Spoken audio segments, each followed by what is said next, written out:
नमस्ते बच्चों, 10वीं कक्षा के छात्र। अब हम छठे पाठ नंबर 6 में अंतर्राष्ट्रीय स्तर पर हिंदी की प्रामुख्यता के बारे में जान रहे हैं। पूर्व ज्ञान में हमें पत्र किस तरह लिखा जाता है और यहाँ हिंदी के प्रामुख्यता क्या है, यानी त्रिभाषा सूत्र और इस कई विषयों के बारे में तो हम जानकारी ली है। बच्चों, कई देशों में हिंदी की प्रामुख्यता बनी रही है, इस प्रकार भी हम पूर्व ज्ञान में जान चुके हैं। और अनुच्छेद, यहाँ पर अनुच्छेद 347 अनुच्छेद 345 एक अनुच्छेद के जरिए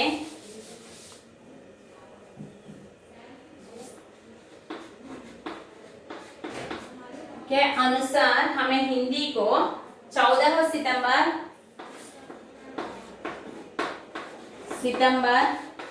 14 को 1949 को हमें हिंदी को राष्ट्रभाषा के रूप में यानी राजभाषा के रूप में गौरवान्वित किया है। हिंदी को हम यानी सरकार ने इसे, भारत सरकार ने इसे राजभाषा के रूप में गौरवान्वित किया है। राजभाषा के रूप में गौरवान्वित किया है। राजभाषा के रूप में इसे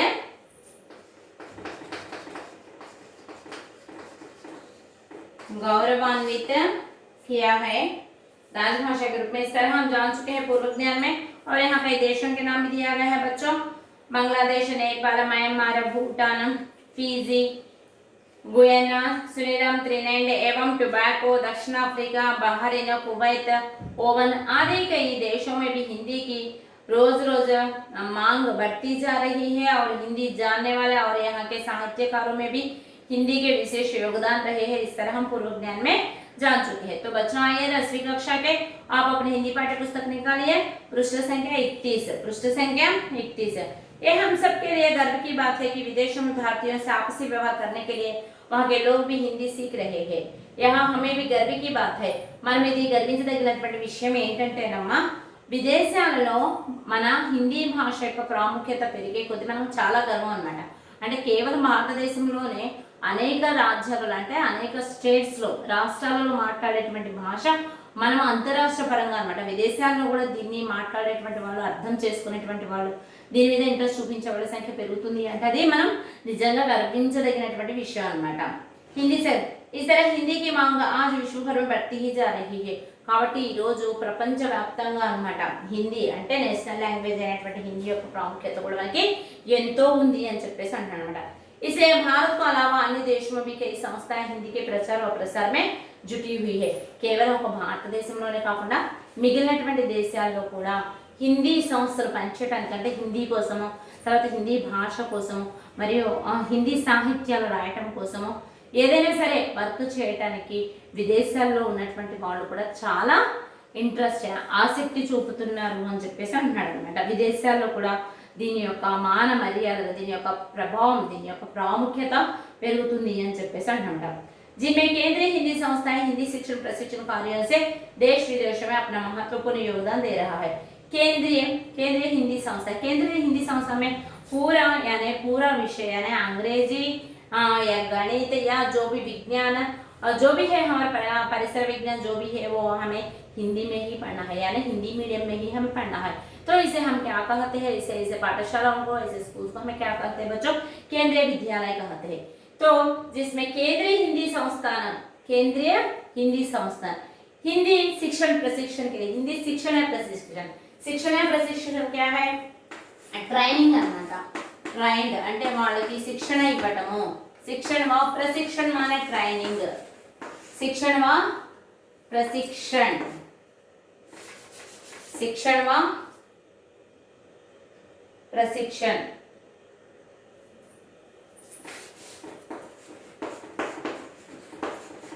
శిక్షణ ప్రశిక్షణ అనే మనము నేర్చుకోవాల్సినటువంటి అర్హత మరి మనకు ట్రైన్డ్ అన్నమాట. అంటే ఆ సంస్థలో పనిచేయడానికి మనకు కావాల్సినటువంటి విద్య, దీనికి సంబంధించినటువంటి మనకి హిందీ एग्जाम्स కూడా అనమాట, ప్రాథమిక మాధ్యమిక ऐसे कुछ और हमें विद्वान विभूषण ऐसे कुछ परीक्षाएं भी रहती है, कई संस्थाएं चलाती है, तो इनके जरिए से हमें हिंदी की प्रामुख्यता यानी हिंदी भाषा के बारे में तो अगला जान चुकते हैं। तो हिंदी प्रशिक्षण कार्यों से देश विदेश में अपना महत्वपूर्ण योगदान दे रहा है। आज विश्व भर में करीब 150 से अधिक विश्वविद्यालय हिंदी संबंधी कोर्सों का, यानी 150 से अधिक, 150 माने कितने हैं, 150 150 संस्थाएं 150 కంటే ఎక్కువ సంస్థలు మనం హిందీ కార్యక్రమాల్లో పార్టిసిపేట్ చేస్తున్నందుకు మనము ఇది గర్వించదగినటువంటి విషయము। సో ఈ హిందీని మనము ఈజీగా నేర్చుకోవడానికి మనకి ప్రాథమిక మాధ్యమిక అనేటువంటి ఎగ్జామ్స్, విద్వాన్ విభూషణ్ అనేటువంటి ఎగ్జామ్స్, దీనివల్ల మనము హిందీ ఏ విధంగా ఈజీగా నేర్చుకోవచ్చు, how can to learn easy method in Hindi అనేటువంటిది, అంటే హిందీని మనం ఈజీ మెథడ్ ఎలా నేర్చుకోవచ్చు, హిందీ ఎలా మాట్లాడవచ్చు అనేటువంటిది నేర్చుకోవడానికి మనకి ఇలాంటి ఎగ్జామ్స్, ఇలాంటి సంస్థలు కూడా చాలా వరకు 150 సంస్థలకు పైగా మనకి వర్క్ చేస్తున్నాయంట। आज विश्व भर में करीब 150 से अधिक विश्वविद्यालय हिंदी संबंधी कोर्सों का, హిందీకి సంబంధించినటువంటి కోర్సుని మనకి నేర్పిస్తూ ఉన్నారు అని చెప్తున్నారు అన్నమాట। संचालन करते हैं बैंक, मीडिया, फिल्म, उद्योग आदि क्षेत्रों में भी हिंदी का उपयोग दिन ब दिन बढ़ती ही जा रही है। కేవలం ఇక్కడ విదేశాల్లోనే కాకుండా బ్యాంకుల్లోనూ మీడియా అనమాట, అంటే మనకి వచ్చేసి మనకి ఇంటర్నెట్ పర్పస్గా మీడియా అంటే టీవీ కానీ యూట్యూబ్లో కానీ, సో ఏదైనా అనమాట సోషల్ నెట్వర్క్ ఉన్నటువంటి దాంట్లో। తర్వాత ఇంకేం చెప్తున్నాడు, మీడియా బ్యాంకుల్లో మీడియా, ఫిలిం ఉద్యోగం అంటే సీరియల్స్ కానివ్వండి, సినిమాలు కానివ్వండి, సో దాంట్లో మనకి లాంగ్వేజ్ కనుక వచ్చినట్లయితే మనము మన వంతు కర్తవ్యాన్ని, మన బాధ్యతను మనం నెరవేర్చగలుగుతున్నాము అని చెప్పేసి, ఇలాంటి క్షేత్రాల్లో హిందీ వచ్చినటువంటి వాళ్ళు కూడా అనేక రకమైన జీవనోపాధి లభిస్తుంది అని చెప్తున్నాడు। ఉపయోగం దిన్ బ దిన్ బడితే ही जा रही है। ఈ రంగాల్లో కూడా హిందీ యొక్క ప్రాముఖ్యత పెరుగుతుంది। ఏ రంగాల్లో అమ్మా, బ్యాంకింగ్ రంగంలోనూ, తర్వాత సోషల్ మీడియా దాంట్లో కూడా, తర్వాత వచ్చేసి ఫిలిం అంటే సీరియల్స్ కానీ మూవీస్ కానీ, తర్వాత ఇంకేం చెప్పాడమ్మా, ఫిల్మీ, మీడియా, బ్యాంక్, ఉద్యోగ ఆది క్షేత్రం మొదలైనటువంటి క్షేత్రాల్లో హిందీ యొక్క ప్రాముఖ్యత పెరుగుతుంది అని చెప్పాడన్నమాట। इस तरह आज हिंदी नए नए रोजगारों का प्रमुख आधार बन चुकी है। ఈ విధంగా హిందీ ఇప్పుడు కొత్తగా నేర్చుకునేటువంటి వాళ్ళకి కానీ, అంతకుముందు ఉన్నటువంటి వాళ్ళకి కానీ రోజుగారీ అంటే బ్రతుకు తెరువును చూపించేటువంటి విధంగా ఇవి మనకు పనికొస్తున్నాయి। హిందీ से अपने भविष्य का निर्माण करने वालों के लिए www అని చెప్పేసి అక్కడ కొన్ని .coms ఇచ్చాడు చూడండి అమ్మా, www వెబ్సైట్స్ SSC అని చెప్పేసి, NIC www, తర్వాత IBPFs అని చెప్పేసి www, తర్వాత హిందీ అని చెప్పేసి మొత్తం అక్కడ మనకి టెక్స్ట్ బుక్ లో ఇచ్చాడు .coms అని చెప్పేసి। ఈ .coms అన్ని కూడా మన హిందీ గురించి ఏదైనా డౌట్ ఉంది అంటే हम इस .coms वाले से हम इसकी जानकारी लेंगे। आज वेबसाइट सेवा में तत्पर है। ఈ వెబ్సైట్స్ అన్ని కూడా సేవ చేయడానికి, మన హిందీ యొక్క సేవ చేయడానికి తత్పర అంటే ఏంటి, సిద్ధంగా ఉన్నాయి మనకి। ఇప్పుడు కూడా మనము కంప్యూటర్ కానీ లేకపోతే ఇంటర్నెట్ ద్వారా కానీ ఈ www.coms ఇవన్నీ కనుక మనం ఓపెన్ చేసినట్లయితే హిందీకి సంబంధించినటువంటి విషయాలు మొత్తం మనకి అర్థమవుతాయి, తెలుస్తాయని చెప్తున్నాను। यह हमारे लिए गर्व की बात है कि सारा विश्व हिंदी का महत्व जान चुका है। यह हमारे लिए गर्व की बात है। ఇది మనము గర్వించదగినటువంటి విషయం ఏంటంటే, जान चुका है कि इसका प्रमाण यह है कि हमारे लिए गर्व की बात है सारा विश्व हिंदी का महत्व जान चुका है। ప్రపంచం మొత్తము హిందీ యొక్క ఇంపార్టెన్స్ ని, హిందీ యొక్క గొప్పతనాన్ని ఈ రోజు తెలుసుకుంటుంది అని చెప్పండి। इसका प्रमाण यह है कि सारे विश्व में 10 जनवरी को, దీనికి ప్రమాణపూరితం ఏంటంటే जनवरी 10 जनवरी విశ్వ హిందీ దివస్, అంతర్జాతీయ హిందీ దినోత్సవము, విశ్వ హిందీ దివస్, విశ్వ హిందీ दिनोत्सव, विश्व हिंदी दिनोत्सव मनाया जाता है। विश्व हिंदी दिनोत्सव मनाया जाता है। विश्व हिंदी दिनोत्सव అనేటువంటి దాన్ని మనము సెలబ్రేట్ చేసుకుంటూ ఉన్నాం అన్నమాట। इस तरह हिंदी अंतरराष्ट्रीय स्तर पर शोभित है। ఈ విధంగా హిందీ అంతర్రాష్ట్ర అంటే ఇంటర్నేషనల్ పర్పస్ గా కూడా తన యొక్క ప్రాధాన్యతని, తన యొక్క ప్రాముఖ్యతని సంచరించుకుంది అని చెప్తున్నాడు అన్న। నెక్స్ట్ చూడండి పేజ్ నెంబర్ 32 देखिए। हाँ, तुमने आगे की पढ़ाई के लिए द्वितीय भाषा के रूप में हिंदी విషయ का चयन करने की सलाह पूछी थी నువ్వు నెక్స్ట్ ఇంటర్మీడియట్ నెక్స్ట్ క్లాస్ అనమాట ఆఫ్టర్ 10th అంటే 10वीं कक्षा के बाद ఇంటర్ పడితే तो ద్వితీయ భాష రెండవ సెకండ్ లాంగ్వేజ్ ఏది తీసుకోవాలి అని చెప్పేసి నేను హిందీ తీసుకుంటే బాగుంటుంది అని చెప్పేసి నీ యొక్క అనుమానాన్ని వ్యక్తం చేశావు आज राष्ट्रीय और अंतर्राष्ट्रीय स्तर पर हिंदी का महत्वपूर्ण स्थान है हम इससे अपने उज्जवल भविष्य का निर्माण कर सकते हैं కాబట్టి ఇప్పుడు మనం హిందీ యొక్క ప్రాముఖ్యత ఎంత మనము ఈ అంతర్రాష్ట్రీయ స్థర पर హిందీ అనేటువంటి ద్వారా మనము నేర్చుకున్నాము మనం తెలుసుకున్నాం కాబట్టి ద్వితీయ భాష హిందీ తీసుకోవటంలో మనకి చాలా బెనిఫిట్స్ ఉన్నాయి కాబట్టి దీని యొక్క ప్రాముఖ్యత ఎక్కువ ఉంది నేషనల్ పర్పస్ గా గానీ ఇంటర్నేషనల్ పర్పస్ గా గానీ దీని యొక్క ప్రాముఖ్యత ఎక్కువగా ఉంది అని చెప్తున్నాను इसलिए आगे की पढ़ाई के लिए प्रथम भाषा हो या द्वितीय भाषा हिंदी का चयन करना ही लाभदायक है కాబట్టి ఆగేకి పడాయి అనే పై చదువుల కోసం మనం ప్రథమ భాష అంటే ఫస్ట్ లాంగ్వేజ్ రూపంలో కానీ సెకండ్ లాంగ్వేజ్ రూపంలో కానీ హిందీని మనం చూస్ చేసుకోవటం అనేది చాలా కరెక్ట్ సో అలా తీసుకోవటం వల్ల ప్రాబ్లం ఏమీ లేదు మనకి హిందీ వల్ల ఇంకా మనకి లాభాలే తప్ప నష్టాలు అయితే ఏమీ లేదు అని చెప్పేసి అని అంటారు मुझे पूरा विश्वास है कि तुम हिंदी से जुड़कर अंतर्राष्ट्रीय स्तर पर अपने देश का नाम रोशन करोगे నాకు నీ మీద పూర్తి నమ్మకం ఉంది నువ్వు ఇంటర్నేషనల్ పర్పస్ గా అన్నమాట హిందీ నేర్చుకొని నువ్వు కూడా ఆ సంస్థల్లో ఏదో ఒక రకంగా అన్నమాట మిగిలినటువంటి వాళ్ళకు కూడా హిందీ పర్పస్ గా నువ్వు సేవ చేస్తావు అని చెప్పేసి నువ్వు నీ వంతు కర్తవ్యాన్ని నెరవేరుస్తావు అని చెప్పేసి నీ మీద నాకు చాలా నమ్మకం ఉంది అని చెప్తున్నాడు घर में बड़ों को मेरा प्रणाम कहना ఇంట్లో ఉన్నటువంటి మీ పేరెంట్స్ మీ పెద్దలకి నా నమస్కారాలు చెప్పు अपने स्वास्थ्य को पूरा ध्यान रखना నీ ఆరోగ్యం గురించి జాగ్రత్తగా చూసుకో అని చెప్పేసి తన ఫ్రెండ్ తనకి హిందీ గురించి డౌట్ అడిగి తనకి లెటర్ రాసినప్పుడు తన ఫ్రెండ్ తన హిందీ యొక్క ప్రాముఖ్యత గురించి ఇదంతా లెటర్లో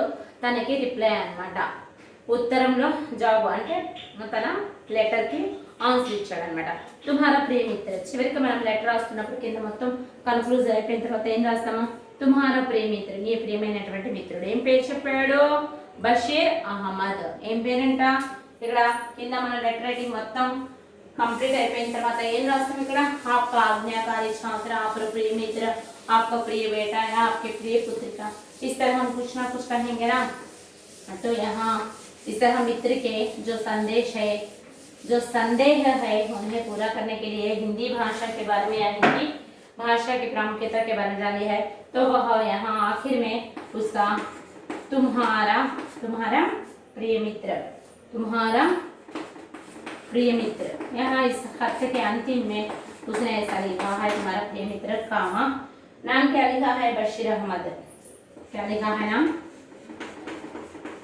बशीर अहमद फुल स्टॉप పతా అడ్రస్ మనం అడ్రస్ రాయకపోతే ఆ లెటర్ అనేటువంటిది వాళ్ళ పోస్టల్ ద్వారా వాళ్ళ ఇంటికి అనేది చేరుకోదు పతా అంటే ఎవరైతే అడ్రస్ రాస్తామో వాళ్ళ అడ్రస్ లెటర్ ఎక్కడికైతే వెళ్ళాలో వాళ్ళ అడ్రస్ ని మనం పతా అని చెప్పేసి అంటాం అమ్మ సో టూ అడ్రస్ అన్నమాట ఏం రాశారు ఇక్కడ to address Shri S Abhinav Kumar తన ఫ్రెండ్ పేరేంటి శ్రీ ఎస్ అభినవ్ కుమార్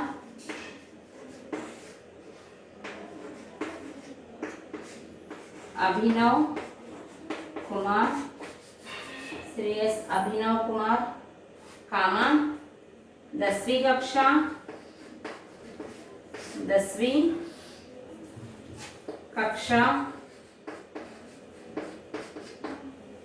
10वीं कक्षा AP model school Veldanda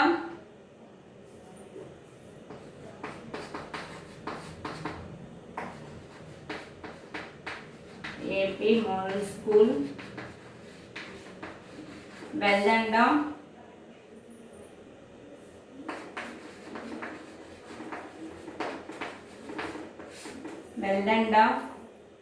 Mahabubnagar అని చెప్పేసి కింద చిరునామా అడ్రస్ అన్నమాట మహబూబ్ నగర్ చిరునామా పతా అని చెప్పేసి ఇచ్చాడు మహబూబ్ నగర్ ఇక్కడ ఇచ్చినటువంటి పిన్ కోడ్ నెంబర్ కూడా ఉంది చూడండి ఒకసారి పిన్ కోడ్ నెంబర్ 509360 इस तरह यहाँ पता पर दिया गया है पता किसके बीएस अभिनय कुमार के बारे में दिया गया है भैया 10वीं कक्षा वो कौन-सी कक्षा में पढ़ रहा है अभिनय कुमार 10वीं कक्षा में पढ़ रहा है एपी मॉडल हाई स्कूल में पढ़ रहा है कोसा गांव है वेलदंडा से है और महबूब नगर डिस्ट्रिक्ट से है तो वहां पर पिन कोड भी दिया है। इस तरह हम इस पार्ट में यानी हम अंतर्राष्ट्रीय स्तर पर हिंदी, इस पार्ट में हम हिंदी की प्रामुख्यता यानी नेशनल लैंग्वेज, राजभाषा और राष्ट्रभाषा होने पर इसके अधिकार यानी त्रिभाषा सूत्र के बारे में जानकारी है।